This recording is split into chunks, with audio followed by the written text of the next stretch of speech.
Hello friends, good morning, నమస్తే. ఎండాకాలంలోని ముచ్చట్లు చెప్పుకుంటున్నాం కదా. ఎండాకాలం చిన్నపిల్లలకి ఇష్టమైన కాలం, పెద్దవాళ్ళకి కష్టమైన కాలం అని చెప్పాలి. ఎందుకంటే ఎండాకాలంలో ఏ పనులు సరిగ్గా చేసుకోలేము, ఇంట్లో పని చేసుకోలేము, బయట పని చేసుకోలేము ఎండల వల్ల. అలాగని చెప్పి అసలు ఎండ లేకుంటే మనం బ్రతకగలమా చెప్పండి? ఎండ వల్లనే కదా ఈ జీవం. సూర్యకిరణం సోకందే ఈ భూమిపైన ఏది లేదు. సూర్యకిరణాలతోటే కదా మనకు ఉషోదయం, ఉదయం అన్నీ. మన జీవితమే సూర్యునితో మొదలవుతుంది. ఈ భూమిపైన జీవం పుట్టేదే సూర్యకిరణాల వల్ల. ఇక మనం ఈ ఎండాకాలం, ప్రత్యేకించి ఎండాకాలంలో ఎండ ఎక్కువగా ఉండడం వల్ల మనం దీన్ని తట్టుకోలేకపోతుంటాం.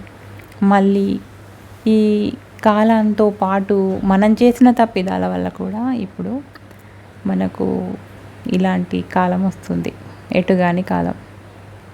ఒకప్పుడు ఇంత ఎండలు లేవు, ఇంత కాలుష్యము లేదు, ఇలాంటి పరిస్థితులు లేవు. అలా అన్నమాట. మనం చేసిన తప్పిదాల వల్ల ఓజోన్ పొరకు రంధ్రం పడి దానివల్ల వచ్చే దుష్ప్రభావాలని మనం ఇప్పుడు అనుభవిస్తున్నాం. మనము మన సౌకర్యాల కోసం చేసుకున్న వాటి వల్ల మళ్ళీ మనకే ఇప్పుడు ప్రమాదం వచ్చిందనమాట. సర్లేండి, ఇంక ఇవన్నీ అందరికీ తెలిసిన విషయాలే. మనం కాస్త సరదా కబుర్లు, మంచి కబుర్లే చెప్పుకుందాం. ఎండాకాలంలో కష్టం ఎందుకు అంటే ఉక్కపోత. మనం ఫ్యాన్ గాలికి ఉంటే వేడి గాలి వస్తుంటుంది, కూలర్ వేసుకుంటే ఎక్కువ చల్లదనం అయితే తట్టుకోలేము, ఏసీలు అందరికీ పడవు, ఉండవు. ఇంకా ఏ చెట్ల కిందో కూర్చునేవాళ్ళు పూర్వకాలంలో. మరీ ఎక్కువ ఎండ ఉబ్బరించే సమయాల్లో చెట్ల కింద కూర్చునే వ్యవస్థ వాళ్ళకు ఉండేది. ప్రతి ఇంటికి చెట్లు ఉండేవి చాలా వరకు. ఒకవేళ వాళ్ళ అంత స్థలం లేనప్పుడు వాళ్ళ వాడపైన ఎక్కడో ఒక చోట ఒక పెద్ద చెట్టు, వృక్షం, పెద్ద వృక్షం, వేప చెట్లు ఎండాకాలంలో కూడా చాలా వరకు ఎండిపోకుండా ఉండి అవి విశాలమైన కొమ్మలతో విస్తరించి అక్కడ చక్కగా నీడను కూడా ఇస్తుంటాయి. ఆ నీడకి కూర్చొని కాస్త కబుర్లు చెప్పుకుంటూ, చిన్న విసనకర్ర పట్టుకొని విసురుకుంటూ, ఆ గాలి రానప్పుడు విసురుకుంటూ, గాలి వచ్చినప్పుడు ఆపేస్తూ ముచ్చట్లు పెట్టుకుంటూ సరదాగా ఆ ఎండాకాలాన్ని కూడా దాటేసేవాళ్ళు. కానీ ఇప్పుడు మనకు అలాంటి పరిస్థితులు లేవు. చెట్లు ఎక్కడ కనిపిస్తున్నాయి? చెట్లు లేవు. ఉన్న చెట్ల కింద మనం వెళ్ళి కూర్చోలేం. అవి ఉన్న పరిస్థితులు ఈ కాలాన్ని బట్టి అలా మనం బయటకు వెళ్ళలేం. ఇప్పటికీ అలాంటి పర్యావరణంలో, పరిస్థితుల్లో ఉన్న వాళ్ళు చాలా అదృష్టవంతులు. స్వచ్ఛమైన గాలి, నీడ, చెట్టు నీడ దొరకడం ఎంత అదృష్టం. మా చిన్నతనంలో మాకు ఇలాంటి అదృష్టం ఉండేది. మాకు కూలర్లు లేవు, ఏసీలు లేవు, ఫ్రిడ్జ్లు లేవు, కానీ ఆ కుండలో నీళ్లు తాగి ఏ చింత చెట్టు నీడకో కూర్చునేవాళ్ళం. ఆ కుండలో నీళ్లు తాగి ఏమంటారు, వేప చెట్టు నీడలో కూర్చునేవాళ్ళం. కానీ ఇప్పుడు ఉన్న పరిస్థితుల్లో ఈ చెట్లు ఉన్నా కానీ మనం అక్కడ వెళ్ళి కూర్చునే పరిస్థితి లేదు.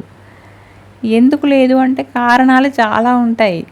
అవి ఇప్పుడు అన్నీ మనం చెప్పుకోవాలంటే చిన్నది చెప్తాను వినండి. మేమున్న ప్రదేశంలో కోతులు ఉన్నాయి.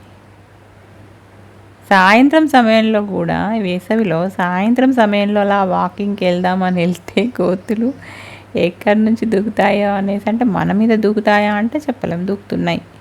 వాటికి ఎండకి ఆహారం ఏమీ దొరకపోవడం వల్ల పాపం అవి ఇండ్లపైన, గోడలపైన ఎక్కే కొమ్మలపైన చూస్తూ ఉంటున్నాయి. మనం ఏదైనా పట్టుకొని వెళ్తుంటే అవి తీసుకోవడానికి, దూకడానికి ట్రై చేస్తున్నాయి. అంత ఘోరంగా కాదులే, కానీ కొంతవరకు అయితే ఇళ్ళలో దూరి తీసుకుంటున్నాయి. కొంతమందిని కరిచిన సందర్భాలు కూడా ఉన్నాయి. ఇంట్లో తలుపులు తీసి పెట్టుంటే అవి వచ్చేసి ఆహారాన్ని తీసుకొని వెళ్తున్నాయి. అలా అన్నమాట. అలాగని చెప్పి మనం వాటికి ఒకవేళ ఆహారం ఇవ్వాలనుకుంటే ఈ సరౌండింగ్స్లో, మనం చుట్టుపక్కల మనం ఇస్తే అవి రోజు వచ్చేస్తాయి. మళ్ళీ ఇంకేదన్నా జరుగుతుందేమో అని భయం వేస్తుంది అన్నమాట. ఇలా ఇలాంటి పరిస్థితులు. ఇంకా బయట కుక్కలు కూడా తిరుగుతుంటాయి. ఇంకా ఈ కాలంలో అప్పుడంత సేఫ్టీ కూడా లేదు కదా, మనం బయట అలా కూర్చొని హాయిగా కబుర్లు చెప్పుకోవడానికి.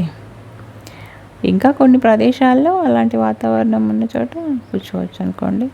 పార్కుల్లో అయితే వెళ్ళి కూర్చోవచ్చు, కానీ పార్కులు ఎంతమందికి ఎన్ని చోట్ల అవైలబుల్గా ఉన్నాయి అలా అన్నమాట.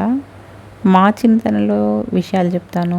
మేమైతే చక్కగా చింత చెట్టు కింద కూర్చొని ఎండాకాలంలో చిన్న చిన్న ఆటలు, మా స్నేహితురాళ్ళు వచ్చేవాళ్ళు, వాళ్ళతో కలిసి ఆడుకునే వాళ్ళం అనమాట. మా ఇంట్లో కాసేపు, మళ్ళీ తర్వాత వాళ్ళ ఇంట్లోకి వెళ్ళి ఆడుకోవడం అనమాట.